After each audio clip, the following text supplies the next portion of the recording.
Frontline saya sekarang lebih kurang 380 dan empire saya lebih kurang 546.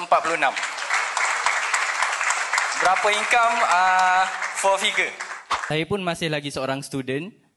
Sekarang saya belajar di Melaka, study di UTM. Sejak bila saya kenal emas ni? Pada tahun 2020. Saya start simpan emas. First kali bukan emas public gold. Masa umur 18 tahun, saya beli gelang emas. Emas 916 sebab saya tak kenal public gold lagi. Saya beli gelang emas dan mak saya pakai. Saya bagi mak saya pakai.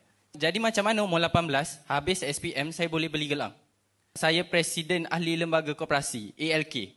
Melalui ALK ni saya minat buat bisnes. Saya buat bisnes ayam gunting. Dalam masa 6 bulan untuk ALK, untuk kelab saya dapat jana time MRSM lebih kurang RM5,000. Profit tu bagilah kepada semua ahli kelab ALK. After SPM saya dah ada orang kata simpanan.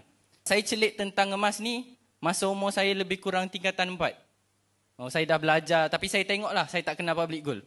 Cuba rakan-rakan semua bayangkan kita pagi dah bangun and then pukul 9 sejam awal dah kena gerak untuk pergi kerja. Pukul 9 kena masuk office. And then pukul 6 nak balik. Adakah rakan-rakan nak ulang benda tu lagi 30 tahun sampai habis? Lebih kurang 30 tahun. Setiap hari saya intern, saya asyik tunggu pukul 6. Sebab nak balik kerja. Kalau kita dah kenal bisnes dari sekarang, kita buat betul-betul, kita akan nampak.